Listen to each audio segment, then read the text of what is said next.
Boyle County Schools Non-Traditional Day, date March 23rd, grade 4th. Describe characters. I can describe in depth a character in a story using specific details from the text. Characters are the people, animals, or creatures in a story or play. Good readers pay attention to details in a story and notice the traits of characters. How to describe characters. We can make inferences about characters through their words, thoughts, or actions. 1. Ask yourself, what is the character's personality? 2. What does the character say? What are his or her thoughts? What actions does the character take? 3. Ask yourself, what kind of person would say, think, and do that? Identify the traits that match the character. Excerpt from Cinderella. Cinderella sighed and sighed. I wish I might go to the ball too and see that handsome prince and all the lovely ladies, she said. Go scour your pots and pans, cried the stepmother. That is all you are fit for, you cinder wench. So Cinderella went back to her work, but as she scrubbed and rubbed, the tears ran down her cheeks so fast she could hardly see. What does Cinderella say and think? I wish I might go to the ball too. What does Cinderella do? Cinderella went back to work. Tears ran down her cheeks. What does this tell you about Cinderella? Cinderella is hopeful because she is wishing she had the chance to go to the ball. She is also obedient because she goes back to her work, even though her stepmother is rude and cruel to her. Reading practice. I can describe in depth a character in a story using specific details from the text. A perfect snow day. Early one Friday morning, Alyssa jumped out of bed and raced to the window. Last night, when she had gone to sleep, there had been some flurries. Now, the glare of the sun reflected off the pristine fine powder that was covering every surface. Alyssa skipped downstairs joyfully because she was almost positive that today would be a snow day and she could ask her parents to take her sledding in the park. And Alyssa made her way to the kitchen to find her mom making pancakes. It looked like she had a snow day too. Good morning, sweetheart, her mother said from the stove. Good morning, Mom. Do I have a snow day today? Alyssa asked optimistically. She was almost shaking with excitement. Yes, dear. There's no school today because the conditions on the roads are unsafe, her mother replied. Yippee! Alyssa let out a cry and jumped up and down. Does this mean that we can go sledding in the park today? She asked, still racing around with excitement. I don't see why not. We'll leave after breakfast, Alyssa's mom replied as she set down a steaming plate of pancakes. Alyssa scarfed down her breakfast and went to get ready. Within the hour, they were in the car, equipped with their supplies, and on their way to the park. Luckily, at the park, Alyssa and her mom were able to find a small hill that was relatively empty. They spent most of the morning frolicking up on the hill. By lunchtime, Alyssa was famished.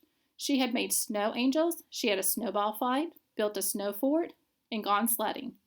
She and her mom had plans to make a snowman after lunch. Alyssa held her mom's hand tightly as they made their way to the front food court located in the park. As most people had spent the morning engaged in various activities, the food court was crowded too. The duo grabbed some sandwiches and hot chocolate and tried to find a spot to sit in the outdoor seating area. They found 2 seats next to the heater and gratefully sat down. The heat baking Alyssa's back seemed like a blessing after all of that snow. She hadn't realized how cold she was until just that moment. Halfway through her meal, Alyssa realized something. The girl sitting next to her was alone, and she wasn't eating. The more Alyssa looked at her, the more curious she became. This little girl was shivering under her cardigan sweater. A cardigan in the snow? She must have forgotten her jacket, Alyssa thought to herself. The girl was curling in herself from the cold. Alyssa had finished eating, so she decided to make conversation with the quiet neighbor. Hi, I'm Alyssa, she introduced herself. The girl looked up, startled that she was being spoken to. Oh, my name is Lily. It's nice to meet you, Alyssa, Lily replied. Her voice had a sing-song quality to it. If you don't mind me asking, who is here with you? You've been sitting alone for quite some time, Alyssa questioned. Lily winced and waited a beat before answering. I actually came here by myself since I'm visiting my grandparents. Oh, Alyssa replied. Well, my mom and I were about to go make a snowman, and you're more than welcome to join us if you would like. Oh, really? Lily's entire face lit up. She had been sitting alone all day. She couldn't wait to have someone to play with. Just then, Alyssa's mom called her. Alyssa grabbed Lily's hand, and together they made their way to Alyssa's mom. Alyssa introduced Lily to her mom. Mom, this is Lily. I asked if she would like to help us build our snowman. Lily, this is my mom. She's the tallest, so she puts the snowman's head on, said Alyssa. The small group made their way to a hill with the softest snow. Alyssa bent down to make a small snowball to start the process. When the snowball was firm enough, she dropped it in the snow, got on her knees, and started rolling it. Lily also got down and started to help Alyssa by pushing the snowball. The two girls continued to roll the snowball until they couldn't move it anymore. They left the large snowball where it was and started working on the body, which was slightly smaller than the base. When it was the appropriate size, they hoisted it onto the base with the help from Alyssa's mom. Alyssa and Lily moved to smooth down the edges of the snowman. Just then, Alyssa noted Lily's hand. She wasn't wearing any gloves. Lily, your hands are all red. Where are your gloves? Alyssa grabbed Lily's hands with her own gloved ones. Lily looked down at her bright red hands. Her palms were bright red, and her fingers were incredibly pale. Her hands had gone numb after a while, and she hadn't realized just how cold they were. Oh, I forgot my gloves. I couldn't buy another pair, but I really wanted to play in the snow today, she said. Silence followed Lily's explanation. Oh, Lily, you should have told me. I always have an extra pair with me. Remember, sharing is caring. Here, take these, and I'll go get my extra pair, Alyssa said as she pulled off her handed her gloves to Lily. She ran to her bag to get an extra pair. Alyssa's mom had been listening to the exchange. She squatted down so that she was at eye level with Lily. Lily, dear, I know that playing in the snow can be a lot of fun, but you should never do it at the cost of your health. You could have gotten very sick. Promise me that you won't put your fun before your health and safety ever again, she said, and finished by raising her pinky. I promise, Lily said as she pinky promised Alyssa's mom. They both smiled at each other in a mutual understanding just as Alyssa returned with the spare gloves.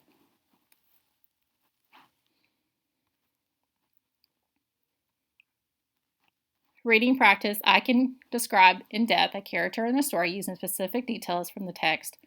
Answer the following questions. Underline the text evidence in the color indicated. 1. Why is the setting of the story important to the plot? A. Alyssa has a snow day and can spend the morning at home. B. It is winter vacation, so Alyssa doesn't have to go to school. C. It is morning time, so Alyssa enjoys breakfast with her mom. D. Alyssa has a snow day and can go to the park with her mother. 2. What conclusion can you draw about Alyssa? A. Alyssa is outgoing and friendly. B. Alyssa is nervous about meeting new people. C. Alyssa is adventurous and loves to try new things. D. Alyssa is imaginative and pretends that snowmen are real.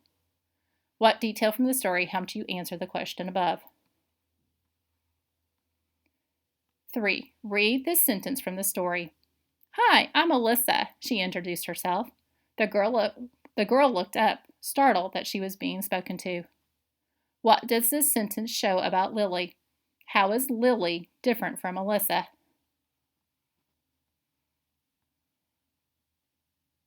Target. I can describe in depth a character in a story using specific details from the text.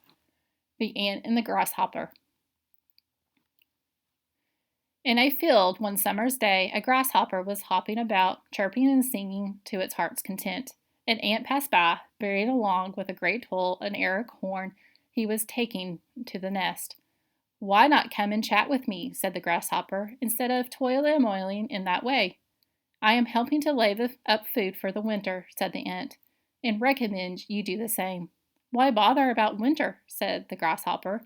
We have got plenty of food at present. But the ant went on its way and continued its toil. When the winter came, the grasshopper had no food and found itself dying of hunger, while it saw the ants distributing everyday corn and grain from the stores they had collected in the summer. The grasshopper knew it was best to prepare for days of need. 1. Who is the main character in the story? A. Grasshopper, B. Ant, C. Aesop, D. Mary. 2. Which option best describes the grasshopper? A. The grasshopper is hardworking, B. The grasshopper is intelligent, C. The grasshopper is hungry, D. The grasshopper is lazy. 3. What details from the text help to describe the grasshopper? Writing, the prompt. Learning target. I can write an opinion piece on a topic supporting my point of view with reasons and evidence. Using the opinion prompt in your 4-square organizer that you use to analyze your prompt, write 3 body paragraphs. Make sure you use correct capitalization, grammar, and punctuation along with excellent details to support your opinion. Writing situation. Some cities in other states have banned kids older than 12 from trick-or-treating because residents were scared by tall teens in masks. Supporters of the ban say only young children should trick-or-treat. Opponents of the ban say it's harmless fun for kids. The Danville-Boyle City Council is considering this ban. Writing the directions. Write a letter to the editor of a local newspaper explaining your view about kids over 12 trick-or-treating. Support your idea with details. Pre-writing.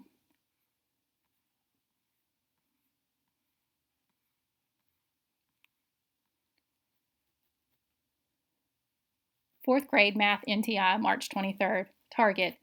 I can recognize that a multi-digit whole number, a digit in one place, represents 10 times what it represents in the place to its right.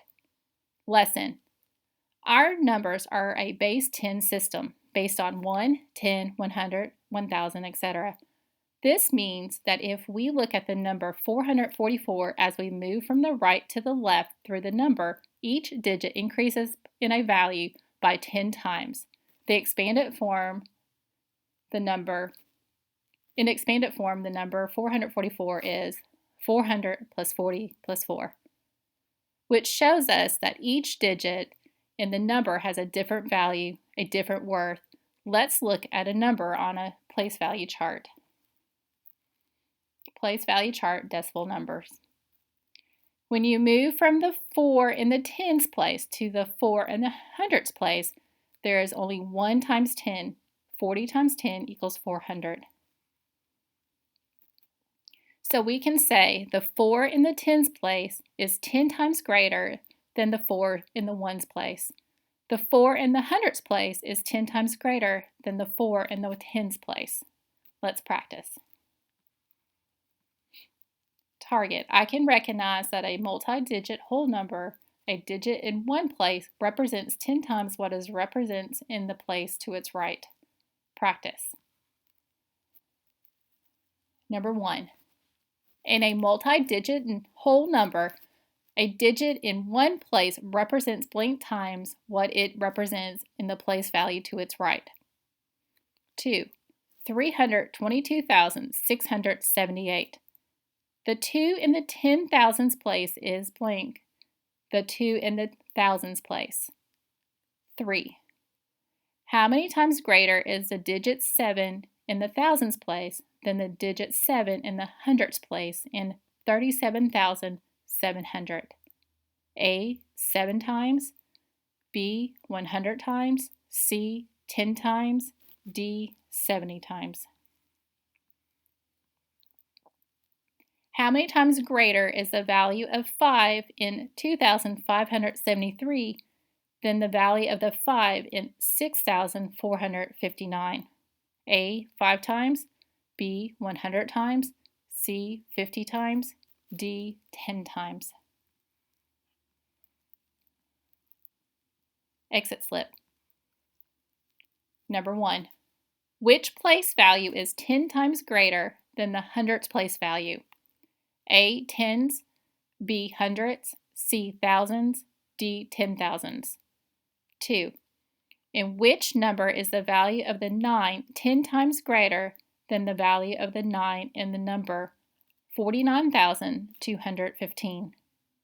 A. 29,437. B. 92,510. C. 40,965. D. 26,289.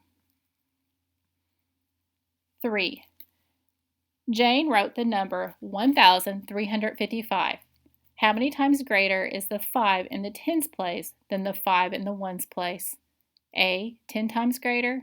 B. 100 times greater. C. 1,000 times greater. D. 5 times greater. 4.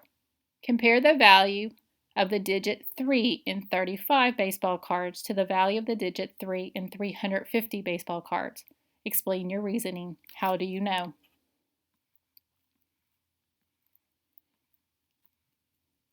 Fourth grade science NTI, March 23rd. I can infer how gravity will affect position and motion of objects. Remember to underline and number your text evidence. Passage. Chapter 16, Forces in Motion. Read the article below to answer questions 1 through 6. Gravity. A force is a push or a pull that causes change in motion. Forces speed up things, slow them down, or make them change direction. An object does not change its position, speed, or direction unless a force acts on it. There are different kinds of forces in gravity. Gravity is the force of attraction between you and Earth. Gravity pulls you to the floor if you fall off your chair. When you drop a ball, the force of gravity pulls the ball to the ground. All objects in the universe pull on one another with gravitational force. Gravitational force can be strong or weak. The strength of the force depends on the masses of the object and the distance between them. The closer the objects are and the greater their mass, the greater the gravitational force between them. Earth has a lot of mass, so it pulls objects toward the center with a lot of gravitational force. The moon has less mass than Earth, so it pulls objects towards its center with less force. There is a simple way to measure the gravitational force acting on an object. Find the object's weight. Weight is the measurement of gravitational force acting on the object. Objects weigh more on Earth than they do on the moon. Earth has more mass and therefore more gravitational pull on the moon. In other words, Earth pulls things harder, so they weigh more. An object on the moon weighs about 1/6 of what it weighs on Earth. Mass doesn't change, though, so an astronaut has the same mass on Earth as the Earth.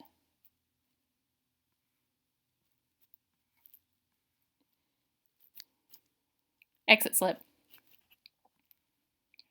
1. What is one thing that affects the strength of gravity? A. The mass of an object. B. The speed at which an object is moving. C. The volume of an object. D. The length of an object. 2.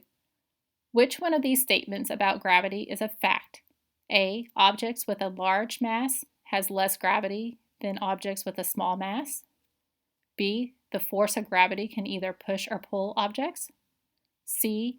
As the distance between objects increases, the pull of gravity becomes weaker. D. The moon is not affected by gravity.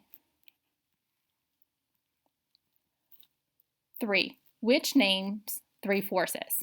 A. Gravity, friction, magnetism. B. Friction, gravity, mass. C. Friction, gravity, acceleration. D. Gravity, magnetism, acceleration. 4. If you weigh 300 newtons, about 67 pounds on Earth, how much would you weigh on the moon? A. 300 newtons, about 67 pounds. B. 50 newtons, about 11 pounds. C. 500 newtons, about 110 pounds. D. 3,000 newtons, about 670 pounds. 5. On which animal does Earth have the greater gravitational pull? A. A puppy. B. A horse. C. Neither. D. Not enough information given. Hint. What determines the pull of gravity between masses? 6. Why would your weight change if you measured it while visiting other planets? A. Each planet revolves around the sun at a different speed. B. Only Earth has a strong gravitational pull on objects. C. You would lose weight as you moved further from Earth. D. The force of gravity is different on each planet. Workout for beginners. What's your name? Spell out your full name and complete the exercise listed for each letter. For a greater challenge, include your middle name and do each one twice. For a variety, you can use different historical persons or a family member's name each time. A. 10 jumping jacks. B. 5 push-ups. C. 1 burpee. D. 20 high knees. E. 5 crunches. F. 10 mountain climbers. G. 5 squats. H. 10 front lunges. I. 10 side lunges. J. 10-second wall sit. K. 5 calf raises. L. 5-second plank. 3. M. 3 squat jumps. N. 10-second jump rope. O. 10 Russian twist. P. 5 plie squats. Q. 10 arm circles. R. 10 skaters. S. 10-second jog in place. T. 10 butt kicks. U. 5 inchworms. V. 5 tricep dips. W. 3 star jumps. X. 5 bird dogs. Y. 10 leg raises. Z. 5 squat jacks.